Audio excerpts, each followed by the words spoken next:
Hello everybody and welcome back to Red Devils TV. Now this is your Manchester United versus Fulham FA Cup match preview. Now yes, it's the quarter-finals. It's 90 minutes until Manchester United will play at Wembley in the semi-finals of the FA Cup. Am I confident? Yes. But do I know it's going to be a hard game? Definitely. Because Fulham are overachieving this season. People put them in the relegation battle before the season even started, before we even saw what they were capable of. And realistically, they've completely turned it around. They're in the mid-table and they're doing really well this season. Obviously, they've got certain players who I'm going to talk about in a moment about how they've transformed Fulham this season. But first of all, let's talk about Manchester United. So the predicted lineup for me, I'm going to go for is David De Gea, because I think obviously he's our main goalkeeper. I'm going to play Wan-Bissaka over Diego Dalot. I just think Wan-Bissaka edges him at the moment. But if Ten Hag does go for Dalot, I do think that, it wouldn't surprise me, is what I'm trying to say.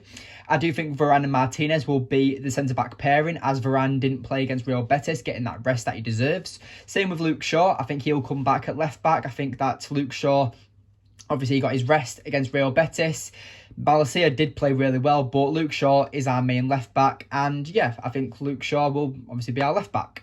Obviously, the midfield will consist, for me, of Fred and Sabitzer. Obviously, no Casemiro. This is the first game of 4 where he's suspended. So it is going to be a hard game. And I do think the midfield battle is going to be very interesting. But as we know, Casemiro is suspended. So I do think that Fred and Sabitzer will be the midfield partnership. Obviously, I think it's just because of when Casemiro got suspended the first time against Crystal Palace for the collar situation. Erik Ten Hag seemed to experiment with Fred and Sabitzer as that midfield pivot, like double partnership, so that we don't concede many, and we've still got Fred in, who does run around a lot, who is energetic, who is quite good on his day.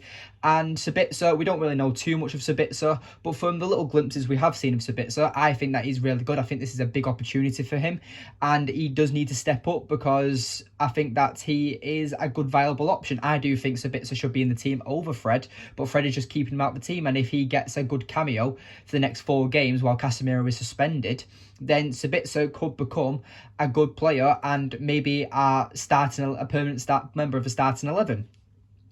I also think Bruno Fernandes is going to be the number 10, as well as I think Marcus Rashford, Weghorst will be the up-front players, obviously Rashford on the left. But with Antony seem to be out of training over the last few days, it's either going to be Pellistri or Sancho on the right-hand side. Now, who Erik Ten Hag decides to go for, that's up to Erik Ten Hag. I think he's going to go for Pellistri because, like I said, against the Real Betis match reaction, Pellistri played on par or even better than how Antony and Sancho has played in recent times. So to give him a game, I think that would be a good opportunity for the lad. He's done it with Garnacho. He's shown that he'll trust a youth kid. He's shown that he'll give him chances. So why not? And if he isn't performing well, if he is getting a bit bullied, or the midfield or the full-backs is bullying him and he can't get past him, then that's when you can bring in a more experienced player like Sancho on the pitch. But how do Fulham set up? Obviously, they set up with a 4-2-3-1 formation, much like Manchester United. Their midfield is very, very strong. They have Paulinho and they have Andreas Pereira. And then their midfield other player, I can't really remember what his name is. But yeah, Paulinho and Andreas Pereira are their key players in their formation of how they work. Paulinho breaks up the play and helps carry the press. And Andreas Pereira, he's the playmaker. Everything goes around him. He receives the ball. He feeds it out wide to the players like Wilson, Willian, Solomon, or he'll send it forward to a player like Mitrovic. So they're the key players, and I do think that United, on how to beat Fulham in this game, is we have to exploit them wide areas. Because it seems that in the recent games, especially against Brentford when they lost 3-2, that Brentford exploited them wide areas and Fulham just struggled. So I think Manchester United can do the same. We can exploit them wide areas. I think Marcus Rashford and Bruno Fernandes are going to be key in this game. Obviously, Marcus Rashford making them get in behind runs, and Bruno, be on his day, is absolutely brilliant. I mean, he's second in the league for most chances created in the league this season. Obviously, this is the FA Cup, but Bruno Fernandes, he's played every single game for us this season, and he's absolutely brilliant. He's such a key player to our system, And for me, I honestly think that Bruno Fernandes is going to be more of a key player than Marcus Rashford in this game. But I would say that Marcus Rashford and Bruno Fernandes are going to be our two key players for this match. But with our midfield, obviously it will consist of Bruno Fernandes, Fred and Sabitzer. That's my predicted 11, or the predicted midfield. And I've said Paulinho and Andreas Pereira. We don't have a holding midfielder, so it's going to be a strong midfield battle. The game is going to be won and lost in that midfield if United decide to play centrally and go toe-to-toe with Fulham.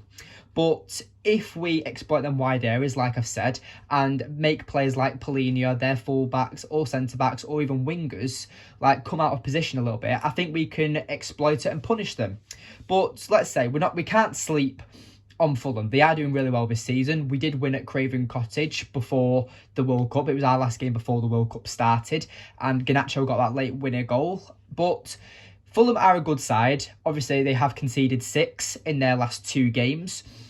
We conceded 7 in 1 game, but that doesn't matter. Let's forget about that. But yeah, I honestly think that Manchester United can get this game over the line. I am going to go for a 2-0 victory for Manchester United, because even though their talisman in Mitrovic has been brilliant, he's scored, I think it's 11 goals for them this season in, I think it's 24 games or something he's played for them. So Mitrovic is a dangerous player. He is a natural number 9, something Manchester United are lacking. But I think with the injuries he's had this season has caused him to slow down a little bit, and he doesn't seem to be firing as much as he was at the start of this season. So for me, I personally feel like United have got this in the bag. I think we've got a solid enough defence for Mitrovic to be kept quiet, let's say. I just honestly think that the midfield battle is going to be the most challenging area of the game. I do think United are probably going to be quite sloppy in possession, because we haven't got a calm veteran like Casemiro in the midfield. So if we do mess up in the midfield, United fans, be patient, because Sabitzer and Fred aren't natural holding midfielders. But I think as a 2 and as a partnership, they can get it over the line and get us to Wembley. Because obviously this is the quarterfinals, and then the semi-finals and final will be played at Wembley. Manchester City play today against Burnley. No doubt they'll progress through. So I do hope that Manchester United do progress, because it would be nice to get City in the semi-finals or finals, because, you know, that would be a very decisive victory for Manchester United, and it would be an established trophy. Obviously, we can't drop the FA Cup now. We've literally got, 3 games to go until the end of the FA Cup. So only time will tell. But I do think that Manchester United will get this game over the line.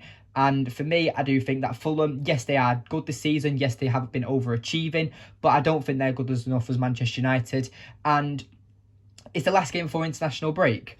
So I do think that Erik ten Hag is going to choose his strongest squad before the international break. Well, should I say the strongest squad that's actually available to him. Obviously, I just want to talk a bit about Anthony Martial as well real quick, is that Anthony Martial will probably not be available for the squad. And the way I think this is going to happen is because I think Erik ten Hag is starting to get frustrated with every time he's brought Martial back from an injury this season, he's got injured within 2 weeks. So I think Erik ten Hag is going to be he's not going to put him on the bench. I think he's going to just keep him in training, see if he get his fitness up, get his sharpness up, and then naturally involve him in the team. So for me, I think that Anthony Martial, I think Erik ten Hag is just realising that, you know, it's a tough game. We've got a load of tough fixtures coming ahead. Obviously, we're still in every single competition. We've still got Europa League. We've still got FA Cup, which we play tomorrow. And obviously, we're still in the Premier League. So Erik ten Hag needs every single player available at all times. Garnacho's now injured. Antoinette is apparently now injured. McTominay's apparently got a knock. So Erik ten Hag, he is fighting a losing battle with all the players getting injured, and I think he can't afford for Anthony Martial to get injured again because of how short we are up front. We can't rely on these young players in Elanga, Pellistri and Garnacho because they're still raw, they're still developing. Marcus Rashford is our only goal threat at the moment. Weghorst, yes, he's brilliant at pressing, but the goals aren't coming from him. And obviously that's not his fault. He's not getting a lot of service. But when he has had the chances, yes, he's scored 1 or 2 goals for us. But again, it's not like he's scoring a lot of goals. Yes, he's pressing brilliantly, and Marcus Rashford is benefiting from Weghorst being the main presser. But at the end of the day, I think that we need Martial back, because every time he's come back for Manchester United in pre-season, the Manchester City game, even when we lost 6-3, Martial has come on, and the little glimpses he's had at Manchester United under Erik ten Hag this season, he's played really well. But let me know what your thoughts are on Anthony Martial. Let me know what your thoughts are on Fulham. I think it's going to be a tough game, but I do think Manchester United are going to get it over the line. I am going to say a 2-0 victory for Manchester United, but like I said, it is going to be a tough game. We can't underestimate Fulham, and only time will tell. But this has been Red Devils TV. I've been your host, Dan. Thank you for watching today's video, and I'll see you in the next one. Goodbye.